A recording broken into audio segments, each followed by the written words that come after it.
Question d'Adem, je reprends. Salut Kevin, j'espère que tu vas bien ainsi que ta famille. J'ai des objectifs d'être plus fort sur le SBD, donc squat, bench, deadlift, donc squat, développé couché et soulevé terre, les dips et les tractions lestées, être plus mobile et plus endurant dans mon second sport qui est la course à pied. Pour le moment, je fais 4 séances par semaine, upper et lower, 3 sorties de course à pied, dont une longue et une de fractionnée. Ma première question est: que penses-tu de cette planification dans la semaine? Ma seconde question concerne la mobilité. J'aimerais entraîner celle-ci durant mes séances à la salle, mais éviter un trop gros volume. J'ai pensé tout d'abord à faire mes dips lestés le complet possible et à intégrer du Zercher squat dans mes leg days, ainsi que des petits exercices de mobilité dans mes échauffements, pas trop intenses pour me conserver pour la séance qui suit.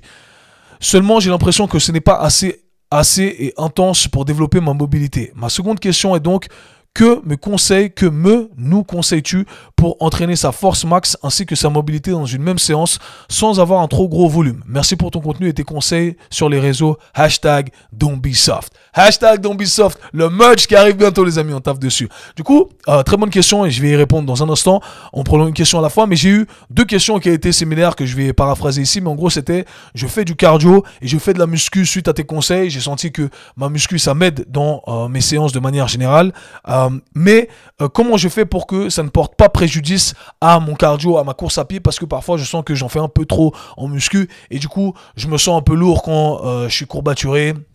Je me sens un peu fatigué, donc il y a certaines séances qui sont affectées par le tout. Donc je vais vous expliquer comment ajuster le tout. Prenons la première question de Adem qui a été posée ici. Donc on a 4 séances upper et lower et on a 3 sorties de course à pied. Une longue, donc j'imagine endurance fondamentale zone 2, et une fractionnée, on va chercher justement les zones les plus élevées. Donc moi je trouve que c'est un très bon split déjà. Je trouve que la séance upper et lower, c'est très intéressant. Donc ça fait un volume de travail qui est très conséquent. Si on a le bagage pour le faire et que tu récupères bien, je trouve que c'est bien, d'accord? Il n'y a pas de problème par rapport à ça. Tout est une question de ressenti, une question de récupération. Si on arrive à mettre l'accent sur la récupération, eh bien on arrive à encaisser ce volume-là de travail qui est très conséquent selon moi, mais qui est plus ou moins bien réparti. Maintenant, ce à quoi je ferai attention, vu qu'on a la course à pied, donc on a le bas du corps 2 fois dans la semaine et on a le bas du corps quand on fait ces courses à pied avec des impacts qui sont relativement importants également. Donc on ne veut pas trop en faire. Donc ce que je chercherais à ajuster moi, ce serait les séances axées en salle de sport, en salle de musculation, ok, les sessions lower. Et ça revient à la deuxième question, ou la question qui m'a été posée, que j'ai paraphrasée, c'est: ok, comment je fais pour que ça ne porte pas préjudice au tout? Ce qu'on veut faire, c'est garder un volume qui est très bas. En salle de musculation, vous gardez un volume qui est très bas. Je vous invite à travailler sur votre force max, bien entendu. Et quand on travaille sur sa force max, je vous l'ai dit, choisissez un exercice qui vous correspond, qui ne va pas vous mettre à risque, et vous faites un top 7. Une série à l'échec, 2 à 3 répétitions. Ça va pas créer de dégâts musculaires trop conséquents. Ça va vous donner cet influx nerveux dont vous avez besoin pour amener le tout à un palier au-dessus. Et ensuite, pour le reste de la séance. Okay, donc on a cette séance, on a cherché notre top 7, force max, 2 à 3 répétitions. Pour les plus avancés, un peu moins avancés, je dirais 4 à 5 répétitions. Vous montez jusqu'à trouver votre top 7. Pour le reste, la partie accessoire et la partie complémentaire, c'est là où on va rajouter peut-être des fentes, c'est là où on va rajouter pour la partie complémentaire du travail d'isolation pour les ischio-jambiers, pour les quadriceps. Et bien là, j'invite à travailler avec des intensités qui vont être relativement élevées. On va rester autour du 6 à 8 répétitions, je dirais, avec un volume qui est bas. Viser les 2 séries, c'est pas mal, ok? 2 séries, franchement, on s'en sort bien avec des intensités bien élevées. Est-ce que je ferais éventuellement 3 séries sur une 3e semaine? Mais ce que je ferais, c'est que j'essaierais vraiment de ne pas pousser à l'échec à ce moment-là. C'est là où je dirais: et tu sais quoi, volontairement, garde des répétitions en réserve. T'envoies quand même cet influx nerveux, mais garde 3 répétitions en réserve. T'envoies, pam, tu fais ta fente. T'aurais pu en faire, disons, 8, mais tu vas t'arrêter à 5, allez, 5, 6. Tu aurais pu en faire 8, 9, tu vas t'arrêter à 5, 6, d'accord? Et là, pam, tu poses, tu sais que c'était lourd, c'était dur, tu as quand même stimulé ton corps d'une bonne façon et tu as fait tes 2 séries de cette façon-là. Comme ça, tu n'es pas trop courbaturé. Tu as quand même utilisé des amplitudes de mouvement plus conséquentes que tu ne vas pas retrouver en course à pied parce que c'est ça le bénéfice de la salle de sport. C'est que justement, au final, tu vas pouvoir travailler sur tes tissus avec des amplitudes plus conséquentes que ce que tu retrouvais dans ta course à pied parce que tu veux maintenir tout ça, bien entendu, et ça va être grandement bénéfique. Donc, c'est là où je garderai des répétitions en réserve de manière bien précise. Donc, encore une fois, il n'y a pas de réponse absolue. Il y a des fois, hey, on veut pousser à bout, mais selon votre contexte, on peut adapter le tout. Donc, si vous faites de la course à pied et qu'à côté, vous travaillez sur votre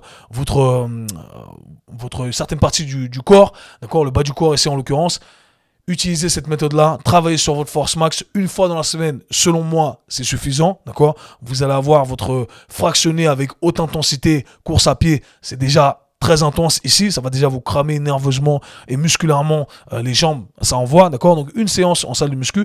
La deuxième séance, eh bien c'est là où je m'attarderai peut-être sur d'autres trucs, c'est là où je mettrai en focus ou éventuellement le travail de mobilité pourrait primer, mais j'y viens dans la deuxième partie, d'accord. Donc gardez ça en tête. Si vous voulez combiner le tout de la meilleure des façons, il faut simplement être subtil. Si vous me faites déjà du volume dans votre sport, qui est la course à pied ici, eh bien, ne faites pas du volume en salle de sport, ça ne servira à rien. La dose minimale effective, vous allez quand même prendre du muscle et ça va être bénéfique pour votre performance. Ce qu'il faut, de manière générale, ce que vous voulez garder en tête, c'est avoir un ordre de priorité. Tout est une question d'ordre de priorité. Là, d'après ce que je comprends, c'est, hey, la course, c'est important pour moi. Ce qu'il y a en salle de sport, c'est cool, mais c'est pour que ma course en bénéficie. D'accord? Donc, c'est comme ça que je lis le tout. Peut-être que si c'est l'inverse, je répondrai différemment.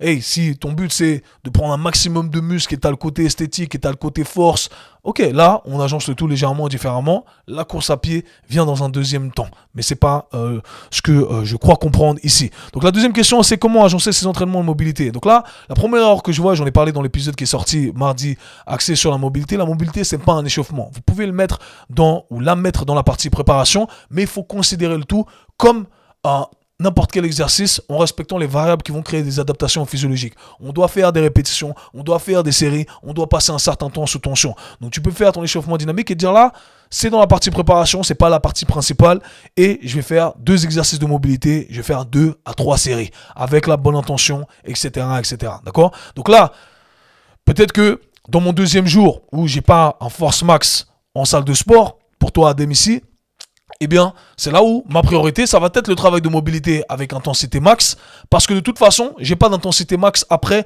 sur les exercices standards, les squats, les développés couchés, enfin les deadlifts, peu importe ce que tu as, ok? Donc, c'est là où, le travail de mobilité, c'est ma priorité, d'accord? Vous allez certes avoir cet influx nerveux qui va être localisé, un peu systémique, mais ça va pas vous cramer au point où toutes vos prochaines séances vont... La séance du moment, oui, va être affectée, mais les prochaines séances, croyez-moi, ça va le faire. Donc là, c'est là où je mettrai davantage le focus sur le travail de mobilité.